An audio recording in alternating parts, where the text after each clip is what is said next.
She thought he was going to kill her, but it was just part of human anatomy. The lights in the base never dimmed. They hummed in an even, cold glow that reflected off steel walls and glass panels, casting long geometric shadows across the floor. Somewhere deep in the Nevada desert, the facility was a labyrinth of corridors, airlocks, and humming machines. Every surface polished to a sterile perfection, every corner watched by cameras that never blinked. Captain Ryan Hale walked through the main research wing with a coffee in hand, his boots clicking against the polished floor. It had been 3 days since she arrived, and the place hadn't felt the same since. Her name, or at least the name she'd allowed them to use, was Saria. Standing in the center of the observation chamber, she looked like something carved from frost. Her skin was white as marble, her hair the same color, flowing to her shoulders in fine strands that seemed to shimmer under the LED panels. Her eyes were a shade of silver that caught the light in unnatural ways, like liquid mercury shifting inside a lens. The first time Ryan had seen her, she was inside a reinforced containment room, breathing steadily despite the 3 rifles pointed at her. She didn't move like a prisoner. She moved like someone who had already memorized every escape route. Now, the tension had thinned slightly, but not by much. Today, Ryan had been assigned to escort her from Lab 3 to the analysis bay for some sort of biometric scan. Officially, it was a non-invasive examination. Unofficially, it was just another excuse for the scientists to get a closer look at what made her so different. When the door slid open with a hydraulic hiss, Saria's head turned toward him. She never smiled. Not once. But she looked at him in a way that made it impossible to ignore the fact that she was studying him just as much as the scientist studied her.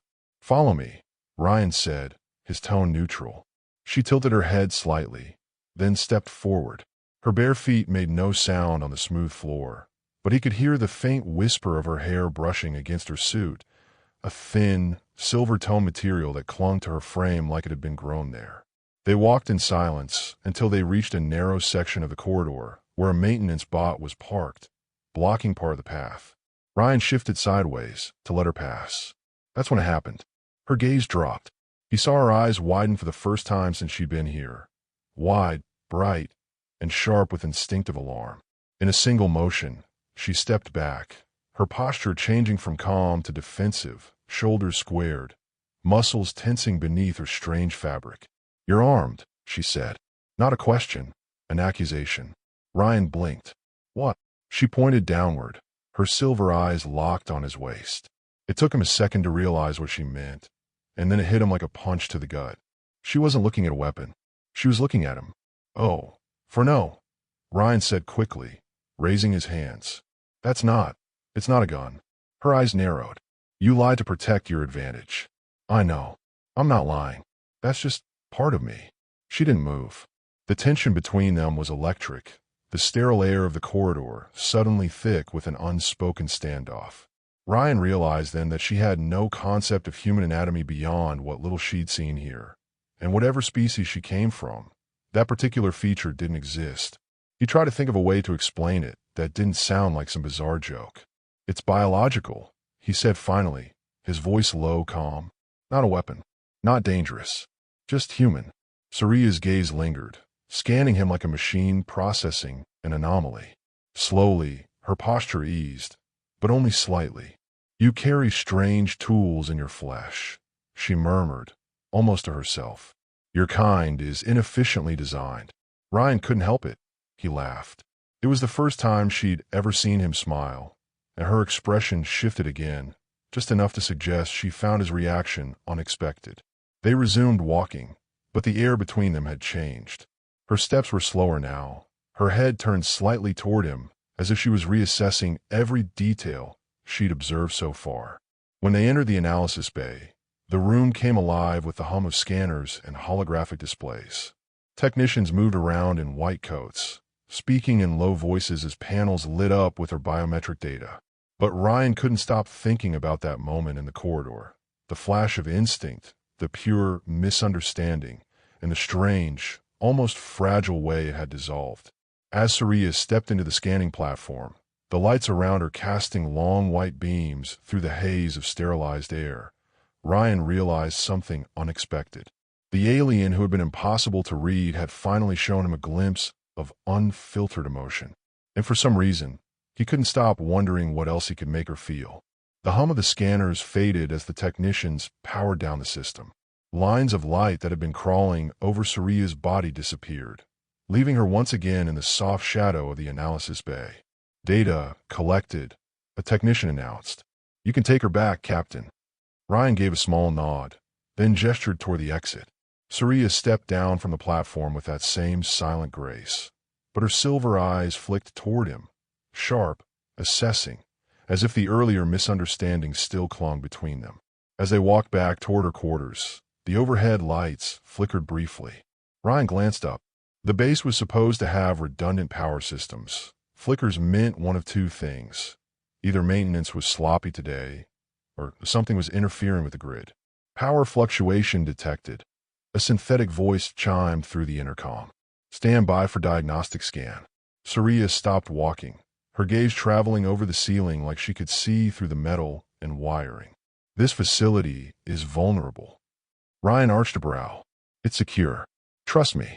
She turned her head slowly toward him. "You believe security is the absence of visible danger. That is primitive." He wasn't sure if she meant it as an insult or a statement of fact. Either way, the conversation died in the empty hallway until they reached the intersection leading to her containment quarters. That's when the siren started. It wasn't the full evacuation alarm, more like a warning pulse, a deep bass tone that echoed through the corridors in slow intervals. Ryan's earpiece clicked to life. "Hail," said the voice of Commander Briggs, clipped and urgent. "Escort the asset to the secure chamber. Now, we've got a perimeter breach." "Copy," Ryan said, already scanning the corridor ahead. Saria didn't move. "Breached by whom?" Ryan hesitated. "Doesn't matter. Move." But she stayed rooted, her gaze shifting toward the far end of the corridor where the faint sound of metal grinding echoed. Then, like a gunshot, the sound of something heavy slamming into a bulkhead. Ryan drew a sidearm. This time, Saria's eyes narrowed in recognition. She knew what a weapon was now.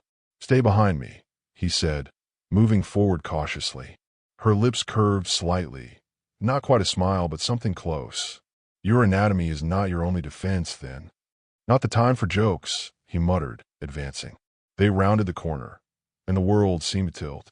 A large section of the corridor wall had been torn open from the outside.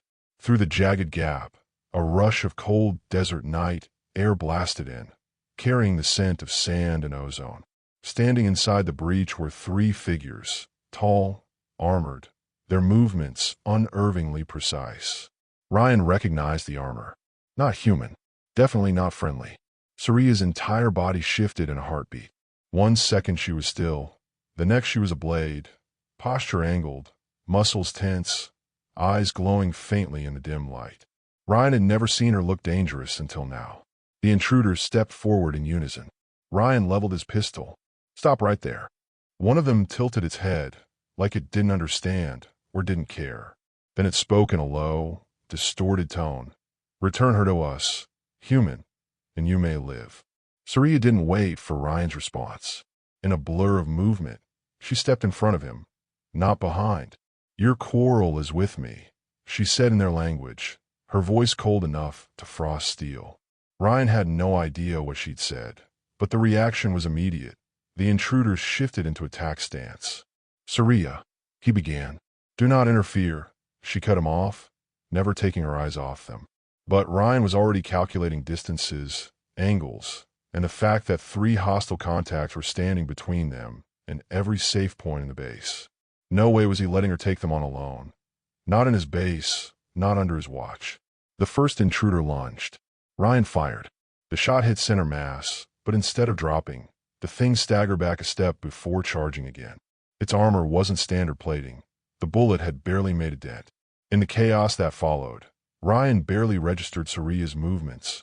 She wasn't fighting like a human. She flowed. Every strike, every pivot was a blur of precision, her silver hair whipping in arcs under the emergency lights. One of the intruders swung a blade toward Ryan's chest, but Saria's hand shot out, catching the weapon mid-swing. Her grip left frost creeping up the metal, and with a twist, it shattered into glittering shards. For a brief moment, Their eyes met, hers filled with a heat that had nothing to do with temperature. Then the alarm shifted to a high-pitched wail. Breach lockdown. Heavy blast doors began sliding into place along the corridor. Ryan grabbed her arm. Move! They ran, the doors slamming shut just seconds behind them. The moment they crossed the final threshold, the thick metal sealed with a deafening clang, cutting off the sound of the intruders. Both of them stood in the emergency lit chamber, breathing hard. Ryan kept his pistol ready, scanning the room. Saria's gaze found him again, but there was no mockery this time, only calculation. They will return. And next time, they will not hesitate to destroy everyone here to retrieve me. Ryan lowered his weapon slightly. Then we make sure they don't get the chance. She studied him for a long second, then inclined her head just slightly. Perhaps your inefficiency hides resilience. Ryan almost smiled, despite the situation. You'll see. The intercom crackled. All units. Lockdown remains in effect until further notice. Captain Hale, report to command immediately. He looked at Saria. They'll want you there too, whether you like it or not. Her silver eyes glinted in the dim light. I do not like it, but I will come. Together, they stepped toward the next set of doors. The first step into a conflict that neither of them had planned for, but both now had no choice but to face. The command center was a hive of urgency. Holographic screens floated in midair, each displaying feeds from security cameras, perimeter sensors, and weapon diagnostics. Uniformed officers moved between stations, voices sharp and overlapping. Ryan pushed through the main doors, Saria at his side. The moment they stepped in, conversation faltered. All eyes flicked toward the pale-skinned, silver-eyed alien walking calmly into the nerve center of a United States military installation. Commander Briggs, a broad man with a jaw like granite, wasted no time. Report. 3 hostiles, Ryan said. Non-human armor, resistant to small arms. They breached the north corridor. They were after her. He jerked his head toward Saria. Briggs' gaze narrowed. You confirm that. Asset? Saria didn't flinch. I am not your asset. But yes, they were of my kind's rival faction. They have tracked me here. Rival faction, Briggs repeated, as though tasting the words. Meaning, there are others like you? Her voice was calm, clinical. Yes, and they will not stop. Ryan could feel the tension in the room ratcheting upward. We can reinforce.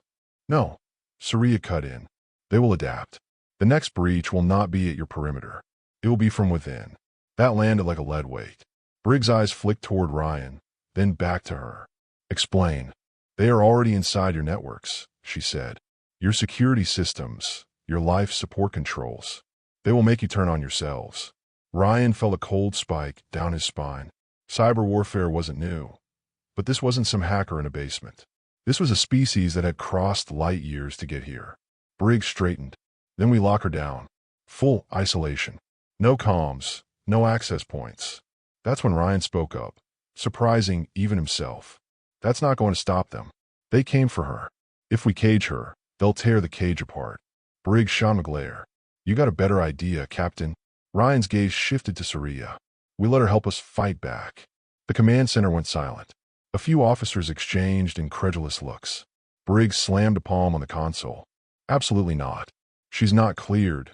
She's not trusted. And she's not even human. Saria's silver eyes were locked on Ryan, unblinking. You would risk your command to defend me. Ryan hesitated. I'd risk it to defend this base. If they get you, this becomes a war we can't win. Briggs barked. You're making this personal, Hale. Damn right I am. Ryan shot back. You didn't see them in the corridor. She fought harder to keep them away than anyone else would have. That drew a faint flicker from Saria, something almost like surprise. Briggs exhaled slowly, then turned to her. If you so much as breathe wrong, I'll have you put down. Clear. I am not a domesticated animal, she said, her tone like ice. But I will assist. Briggs waved them both toward the tactical holomap. Fine. The breach point's here, north sector. Sensors show they pulled back, but they're still close. Probably regrouping. Saria leaned in, studying the projection. They will not strike the same point twice. They will use the distraction to enter elsewhere. Likely here. She pointed to an access tunnel far from the first breach. Ryan frowned. That's a supply route. Briggs grimaced. It's also the least defended section since we shifted forces north. Hell, Surya straightened. You have time to intercept, but you must let me handle contact. They will not negotiate with you. Ryan saw the look in Briggs' eyes, the same one he'd seen in commanders deciding whether to send soldiers into a no-return situation. She's bait, Briggs said flatly. She's a target, Ryan corrected. Difference is, she knows it. Minutes later, Ryan found himself in the supply tunnel, dimly lit and echoing with the hum of distant ventilation. Surya walked ahead, unarmed by regulation, but somehow looking like the most dangerous thing in the corridor. You didn't have to do this, he said quietly. She didn't look back. If I do not, more of your kind will die. That's not what I meant. Now she stopped, turned. Her hair caught the low light like threads of frost. Then what did you mean? I meant you could have stayed locked up, kept yourself safe, and let us deal with them. Her head tilted slightly, as though considering him in a new way. Safety is an illusion. For you. For me. For everyone.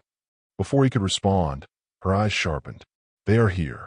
Ryan didn't hear anything, at first. Then a faint scraping echoed from the shadows ahead. Figures emerged, their armor darker this time, moving with eerie silence. One of them spoke in that same distorted language. Surya replied, her voice low and edged with steel. Ryan didn't understand the words, but he understood the tone. Final, uncompromising. The lead intruder stepped forward. Ryan's hand tightened on his weapon. You sure about this? He asked. Her eyes met his. No, but must be done. What happened next wasn't a fight in the human sense. It was motion, blur, and impact. The air filled with the shock wave of blows and the crack of armored joints breaking. Ryan provided cover fire where he could, but the truth was clear. Surya was holding them back, and every move carried an undercurrent of desperation. The moral dilemma landed in Ryan's chest like a stone. If she stayed here, they'd keep coming. If they took her, they might leave, but they might also use her for something worse. The last intruder dropped to the floor, armor sparking. Surya stood over them, breathing evenly despite the damage around her. They will send more, she said, and each time, they will come closer to succeeding. Ryan met her gaze. Then what are you suggesting? She stepped closer, her voice dropping. We cannot stay here. We must leave, together, and lead them away. He knew what that meant. Leaving the base, defying orders, going rogue with a non-human in hostile territory. And yet, looking into those silver eyes, he felt something shift.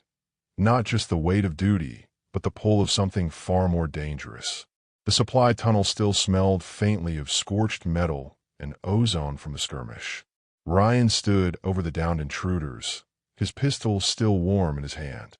The base was silent now, except for the distant hum of ventilation systems. Too silent. He knew it wouldn't last. Surya walked a slow circle around the fallen enemy, her silver eyes studying the damage. They will not send another squad like this, she said finally.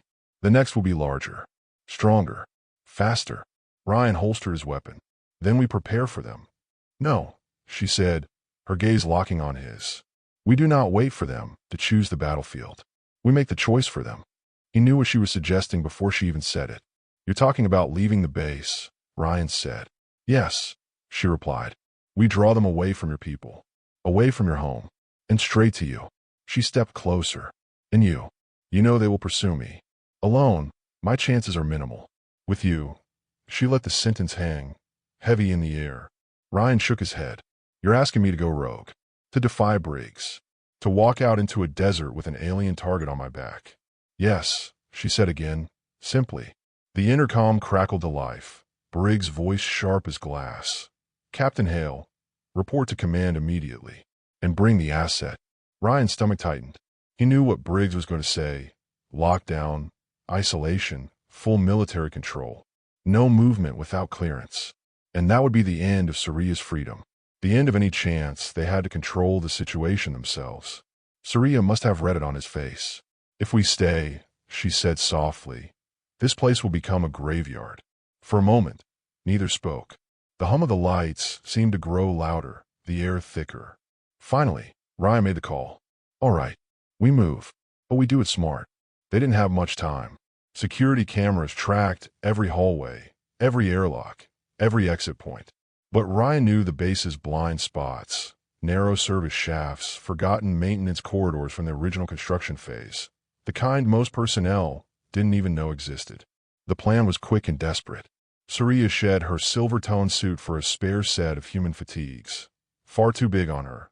The sleeves rolled and the fabric cinched with a belt. The transformation wasn't perfect. Her hair was still the color of frost, her skin still pale as moonlight. But in dim lighting and under a cap, she might pass for human long enough. They moved fast, Ryan leading through shadow corridors. Twice they had to duck into alcoves as patrols passed. The first time, Surya stood so close he could feel the cold radiating from her skin, a strange contrast to the desert heat pressing against the walls. "You trust me more than your own command," she murmured. "Right now," Ryan whispered back, "I'm not sure I trust my command at all." The second close call came near an exterior access hatch. A pair of armed guards stood directly in their path, chatting in low voices. Ryan leaned close to her ear. "We wait until they move." "They will not move," Surya replied quietly. "They are stationed. Then we find another way." But she stepped forward before he could stop her. The guards turned, and in that same instant, their eyes glazed over. Their weapons drooped. One of them blinked slowly as if waking from a dream. But before they could speak, Surya had already guided Ryan past them and through the hatch. When the door shut behind them, Ryan exhaled sharply. "What the hell was that?" "A skill," she said simply. "Not unlike your weapons, but mine does not require bullets." They emerged into the open desert night. The air was cold and dry, the stars bright and countless overhead.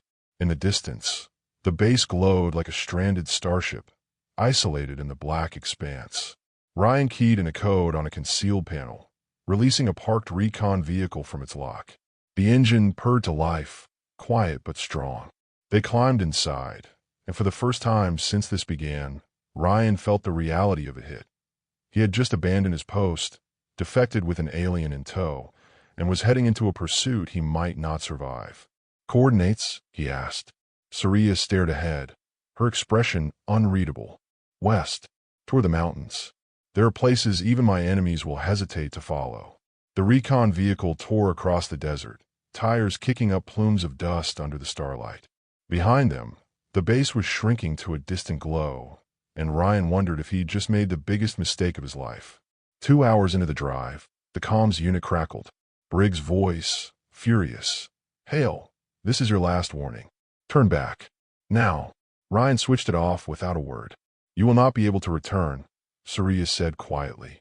"I know, and yet you still came." He looked over at her. "I couldn't just hand you over. Not to them. Not to anyone." For the first time, she smiled, faint but real. "Perhaps humans are not as inefficient as I believed." In the distance, lightning flashed over the mountains, though no storm followed. Surya's gaze locked on it. "They are coming." Ryan tightened his grip on the wheel. "Then we keep moving." The vehicle pushed harder, the engine straining as they approached the jagged silhouette of the mountains. Somewhere in the dark, something moved, too fast, too silent. Ryan's instinct screamed danger, and he realized the turning point wasn't just about running. It was about deciding how far he was willing to go for someone he barely knew, someone who wasn't even human. If you've ever rooted for an impossible love, hit that subscribe button. There are so many more stories like this coming your way. The mountains loomed like jagged shadows under the moonlight, their slopes catching the silver glow in sharp ridges. Ryan guided the recon vehicle onto a winding trail that barely deserved the name, a narrow path of packed dirt and scattered stone. One wrong turn away from a plunge into darkness. Every muscle in his body stayed tense. Back at the base, Briggs would be mobilizing every asset to track him down. Above them, Ryan wouldn't be surprised if drones were already slicing through the air, scanning for heat signatures. And somewhere beyond the veil of the night sky, Surya's pursuers were closing in. Surya hadn't spoken since they left the open desert. She sat in the passenger seat, hands folded in her lap, eyes fixed forward. Her stillness wasn't human. It was too precise, too deliberate, as if she were conserving every ounce of energy for what came next. "You're quiet," Ryan said, voice low over the hum of the engine. "I am listening," she replied without turning her head. "To what?" "Everything." She glanced at him then, her silver eyes catching the faint dash light. You do not hear it. Ryan listened, the engine, the wind, the occasional crunch of gravel under tires. Hear what? Their signal, she said simply. They are speaking to one another, and they know where we are. The hair on the back of his neck rose. How close? She tilted her head slightly, like aligning an internal compass. Closer than I hoped. A streak of light crossed the night sky. Faint, but moving fast. Ryan knew it wasn't a shooting star. All right, he muttered, steering harder into the mountains. We'll make it harder for them to follow. But the trail was closing in, the rock walls on either side narrowing. The recon vehicle's headlights cast sharp, moving shadows that seemed to shift as they passed. Saria's hand suddenly gripped his forearm, cold, unyielding. Stop! Ryan slammed the brakes. The vehicle skidded slightly, gravel crunching beneath the tires. What? They are here. A shape dropped from the cliffs above, landing in the dust a dozen feet ahead. Two more followed, silhouettes unfolding into tall, armored forms. Their armor wasn't the dull gray from before. It shimmered faintly, adaptive camouflage shifting with the moonlight. Ryan reached for his weapon. No, Saria said, her voice sharp. Not yet. The lead figure stepped forward, visor reflecting the headlights. It spoke in the same distorted tongue Ryan had heard before, the sound like grinding metal. Saria answered, her tone calm but clipped. What are you telling them? Ryan asked.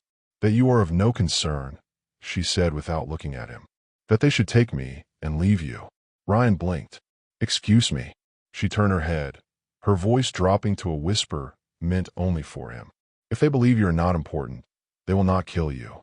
This is the only way to guarantee your survival. He shook his head. Not happening. The lead pursuer took a step closer. Ryan could feel the weight of their presence.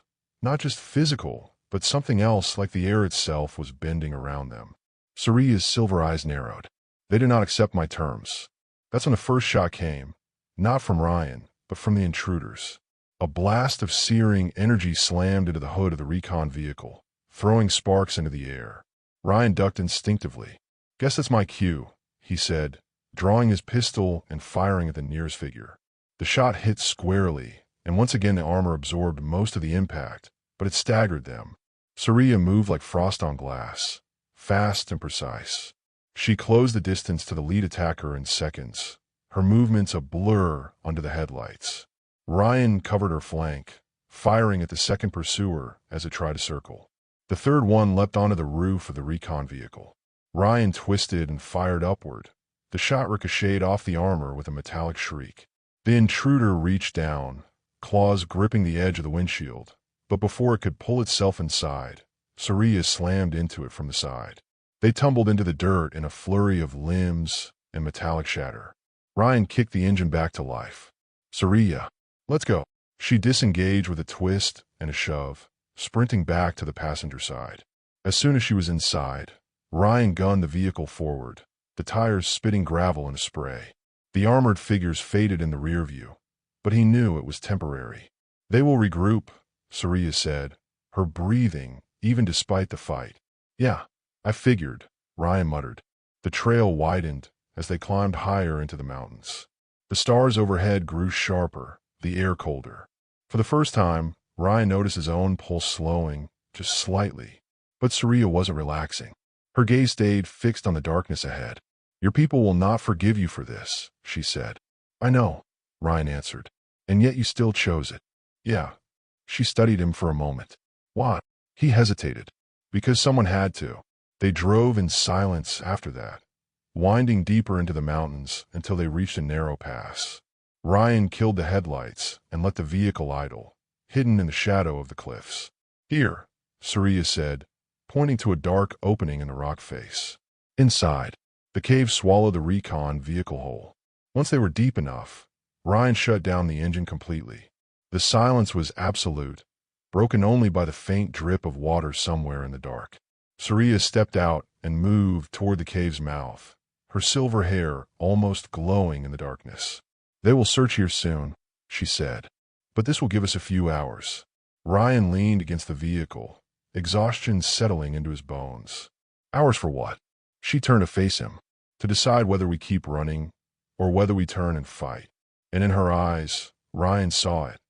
Not just the cold calculation of survival, but something sharper, something personal. The cave was colder than Ryan expected. The desert nights always were.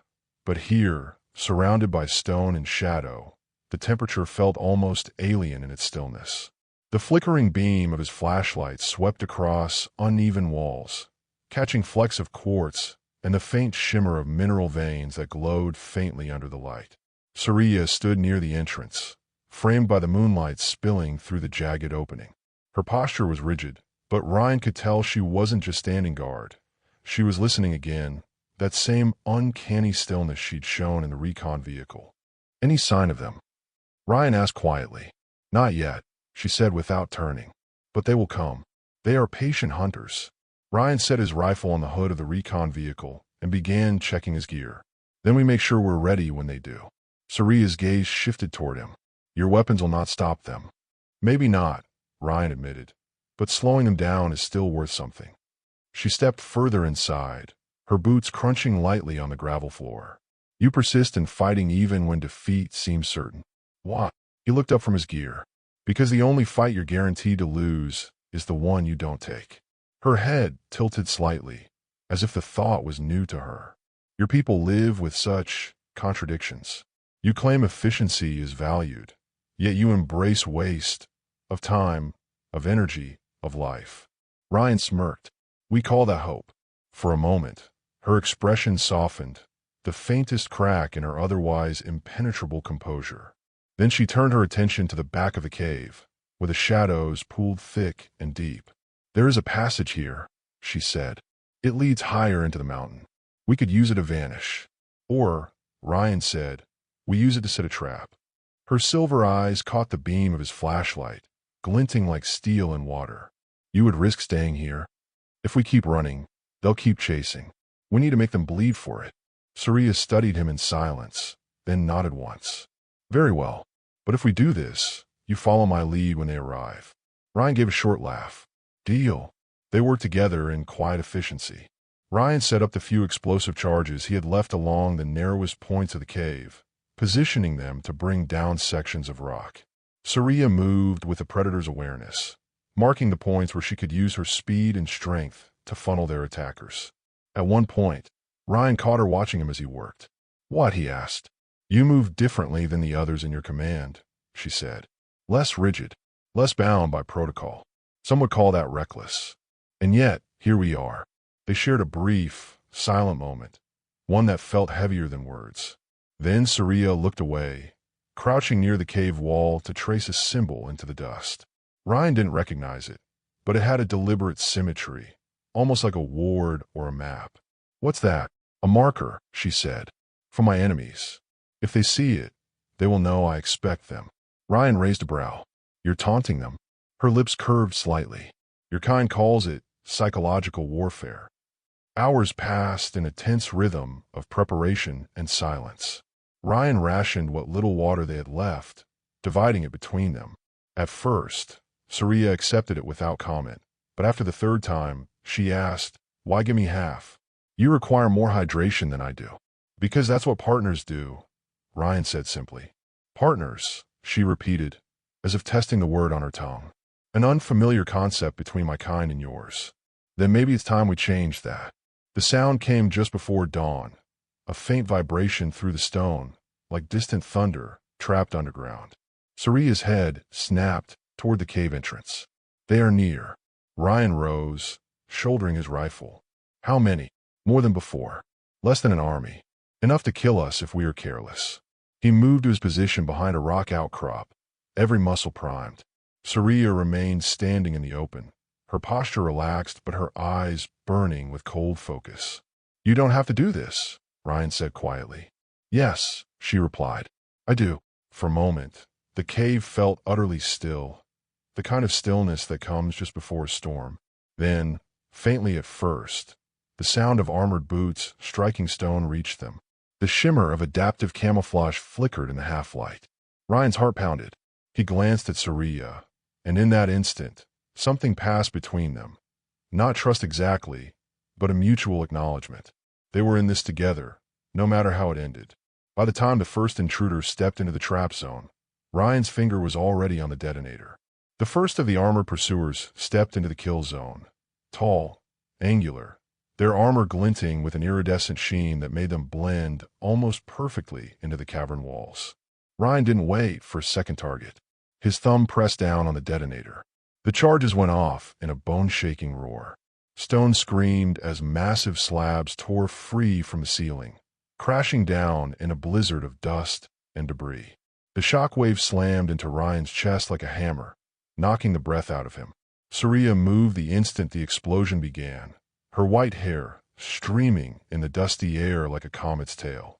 She was on the second attacker before the rocks had even stopped falling, her blade flashing in an arc that bit deep into the alien's armor. Sparks spat from the wound. The creature howled, a sound too guttural and layered to be human, before Saria kicked it back into a collapsing pillar of rock. 2 down, Ryan shouted over the echoing chaos. 5 remain, Saria replied, her voice perfectly steady despite the battle. The survivors surged forward, their camouflage flickering in the dust. 1 broke left, skirting the edge of the rubble. Another vaulted the remains of a fallen boulder and came straight for Ryan. Ryan squeezed the trigger. The rifle barked in short, controlled bursts, the muzzle flashes strobing in the haze. The round sparked off the enemy's armor until one found a joint seam. The alien jerked and fell, its weapon clattering against the stone. Behind him, a screech of grinding metal drew his attention. Another attacker had scaled the wall like an insect, its claws biting into the rock.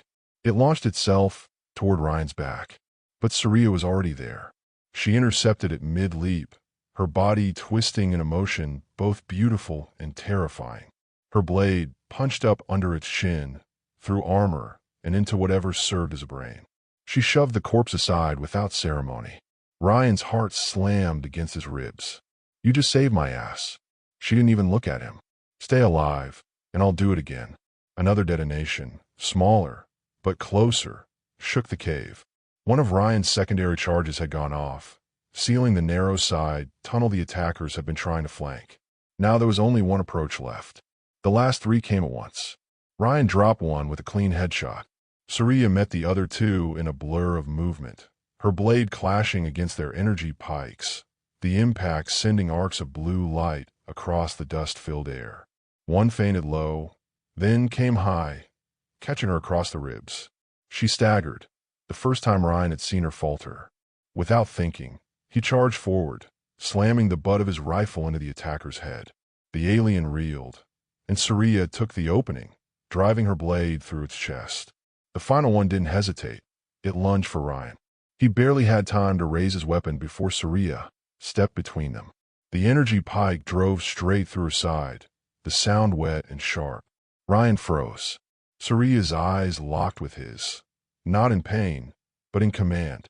"Finish it." He pulled the trigger until the rifle clicked empty. The alien fell, lifeless. Dust and silence claimed the cave.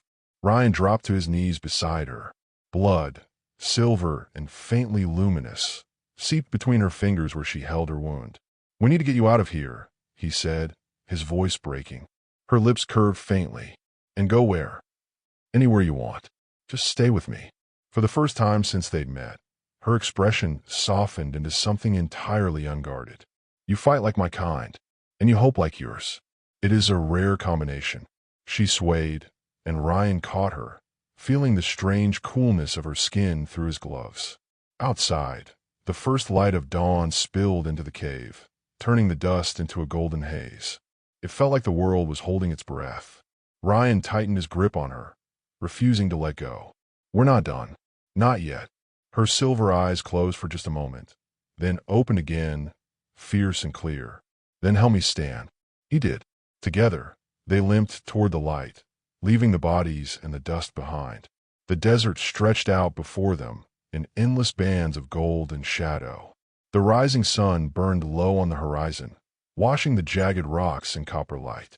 Every sound, the crunch of their boots, the whisper of the wind, felt sharp against the ringing in Ryan's ears after the battle. They had made it out of the cave, but safe was still a concept far from reach. Ryan kept one arm firmly around Saria's waist, steadying her as they moved. She was lighter than he expected, her weight deceptive against the strength she'd shown moments before. Pressure, she murmured, pressing her hand harder into the wound at her side. I'm not letting go, Ryan replied. We'll patch you up once we find cover.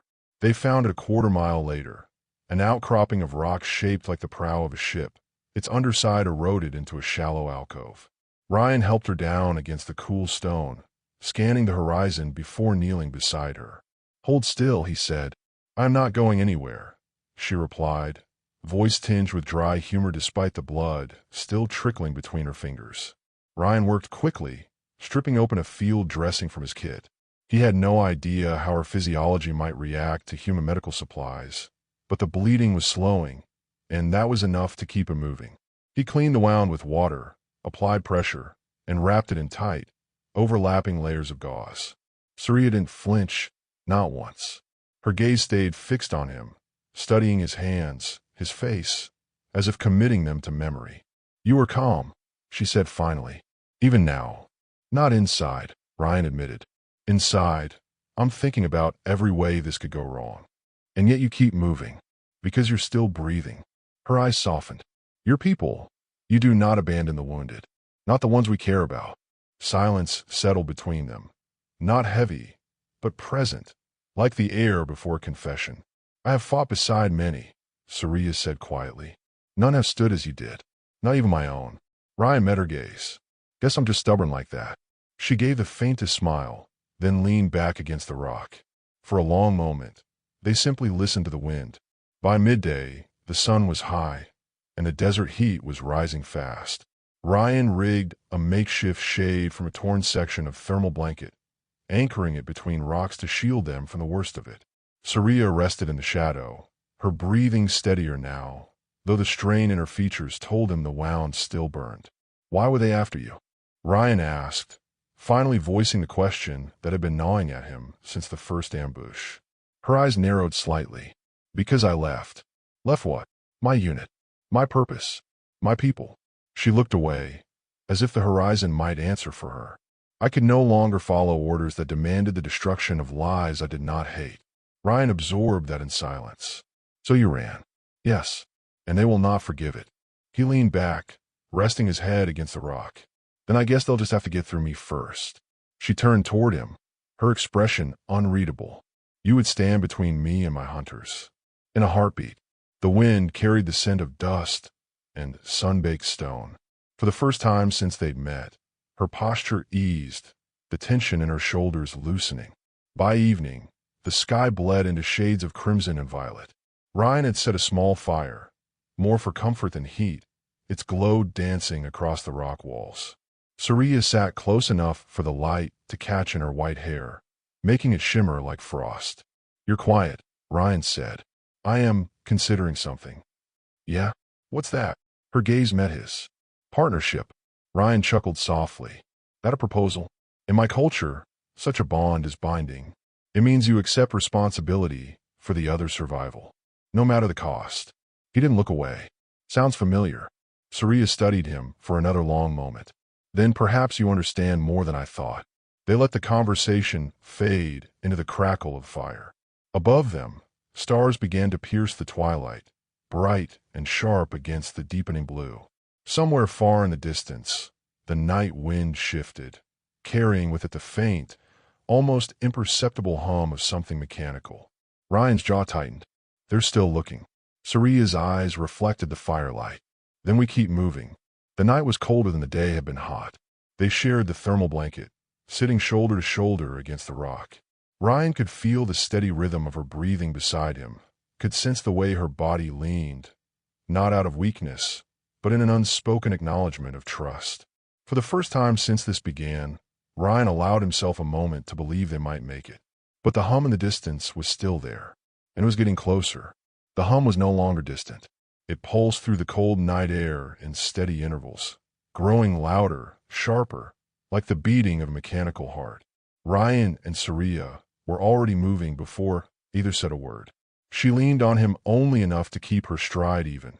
Her white hair caught the starlight in quick flashes as they crossed the rocky terrain. They'll track us by heat signatures, Ryan said. We need to break line of sight, and fast. Saria scanned the darkness, her silver eyes narrowing. There is a canyon ahead, deep enough to shield us from scans, if we can reach it before. A lance of blue-white light ripped through the night sky behind them, cutting into the sand with a hiss. No more talking, Ryan said. Run. The descent into the canyon was a scramble of loose rock and grit. Twice, Ryan slipped, nearly taking them both down, but Saria's grip on his arm was vice-tight. When they reached the bottom, the hum was louder, reverberating against the canyon walls. Ryan guided her into the shadow of a boulder and crouched low. The pursuers arrived moments later, not soldiers this time, but sleek hunter drones. Their rotors whispered as they hovered down into the canyon, scanning with beams of pale light. Saria's hand found his in the dark. The touch was light but deliberate. Do not move. Ryan held still, every muscle tense, as one of the drones drifted close enough that he could see the faint heat shimmer from its exhaust vents. It paused, scanning. Saria's grip tightened. Then, as if deciding they weren't worth the shot, the drone moved on, its light sweeping further down the canyon. Ryan let out the breath he'd been holding. They moved again, slower now, keeping to the deepest shadows until the canyon opened into a small hollow. The air here was still, almost untouched by the desert wind. Ryan collapsed against the rock wall, finally allowing the exhaustion to sink in. Saria sat opposite him, her back straight despite the wound, her gaze turned upward to the sliver of night sky above them. You've risked your life for me twice now, she said, voice quiet but carrying. What? Ryan hesitated. The easy answer, because it's the right thing to do, fell hollow. So he told the truth. Because I've spent too long following orders that didn't sit right with me. Too long watching people get left behind because they weren't part of the mission. You were supposed to be a target. Instead, you became the only part of this mission that mattered. Her expression shifted, the barest flicker of surprise, then something softer. In my people's tongue, there's a word. Kethare. It means the one you choose to stand beside when the world turns hostile. Ryan met her gaze. Then I guess I'm your Kethare now. She studied him for a long moment, and then, with a slight incline of her head, said, yes. The rest of the night passed without another drone sighting. They kept the fire small, using it only for warmth, and shared the last of Ryan's rations, a packet of nutrient paste that made Saria raise a white brow and declare it barely food. Despite the fatigue, they talked. She told him of her home, a world of pale seas and crystalline forests, where the sky shimmered with bands of color, even at night. He told her of growing up in small, quiet towns that seemed so far from the chaos of the galaxy, and how he had once believed those towns would always be safe. By the time the sky began to pale again, something had shifted between them. Not just survival, not just alliance. Something anchored. Morning brought heat and the awareness that their time here was running out. Ryan packed his gear, while Saria stood at the canyon's edge, scanning the horizon. They will not stop, she said without looking at him. Then we keep moving until we find somewhere they can't reach us. Her gaze flicked to him, holding it for a beat longer than necessary. That place may not exist. Ryan slung his rifle over his shoulder. Then we make one. Saria considered that, then gave a small, almost imperceptible nod. They left the canyon together, their shadows stretching long across the sand. The danger wasn't gone. It never would be. But as they walked, Ryan realized something. He wasn't thinking about the next ambush or the next firefight. He was thinking about them. Two fugitives. Two soldiers who had chosen each other over the missions they were given. Somewhere, far off in the shimmering heat of the horizon, lay whatever came next. And for the first time in a long time, Ryan didn't dread it. 6 months later, the desert was gone. In its place, Ryan stood on the balcony of a structure that didn't exist on any official map. A composite of human steel and alien crystal, hidden inside a canyon so deep that no satellite scan could penetrate its shadows. Below him, life moved quietly. People from a dozen worlds, human and alien alike, walked the narrow streets, bartered for supplies, and repaired the solar arrays that lined the canyon walls. It wasn't a city. It wasn't even a colony. It was a refuge, and it was theirs. Saria approached from behind, her boots making almost no sound against the polished stone. Her wound had long since healed, leaving only a faint silver mark on her side. Her hair, still the same impossible white, was tied back today, the loose strands catching the morning light. "You're awake early," she said, coming to stand beside him. "Couldn't sleep," Ryan replied. "Kept thinking about the North Ridge expansion. If we add another water condenser up there, we'll triple output," she finished for him. "I already gave the order." Ryan smiled faintly. "Guess you're still better at this than I am." Her lips curved, but there was no mockery in it. "Better? No, different." The hum of the settlement was a constant now. The low buzz of generators, the soft murmur of voices, the occasional ring of a hammer against steel. 6 months ago, Ryan would have heard those sounds and thought temporary. Now, he knew better. It was permanence, built one piece at a time by people who refused to vanish. Later that day, Ryan and Saria walked the main path together. A child darted past them, human, chased by a taller alien boy whose laughter carried all the way to the canyon walls. Saria watched them for a moment, then glanced at Ryan. "When I first met you, I thought you were an assassin." Ryan raised a brow. "And now?" She didn't hesitate. "Now I know you were a builder." The words hit him harder than he expected, not because they were sentimental, but because they were true. In the afternoon, they reached the new defensive array on the south wall. The tech was a blend of alien shielding and human targeting systems, something only the two of them could have pulled off. Ryan adjusted one of the emitters, then stepped back. That should hold against anything short of a warship. Saria's gaze swept the canyon rim. "If they come for us again, they will not find us as they did before." Ryan gave a slow nod. "And if they do?" She glanced at him, a ghost of a smile touching her lips. "Then they will meet Kethara." That night, as the twin moons rose over the canyon, Ryan stood outside their quarters. The air was cool, scented faintly with the herbs Saria had planted in the courtyard. She joined him without a word, standing close enough that their shoulders brushed. "What are you thinking about?" she asked. He considered lying, saying something about defense grids or expansion plans, but decided against it. "I'm thinking," he said, "that 6 months ago, we were running for our lives. And now, I'm standing here with you. That's something I never thought I'd get." Her hand found his, the same light, deliberate touch as in that canyon on the night they escaped. Only now, it didn't carry tension or fear. "It is what you built," she said. Far below, the lights of the refuge glimmered like a constellation trapped in stone. For Ryan, the horizon was no longer a place to run toward or away from. It was simply the edge of the world they had made. And for the first time in years, that was enough. If you've ever rooted for an impossible love, or for two people who build a future no one believed could exist, stick around. There are more stories like Ryan and Saria's, and you won't want to miss them.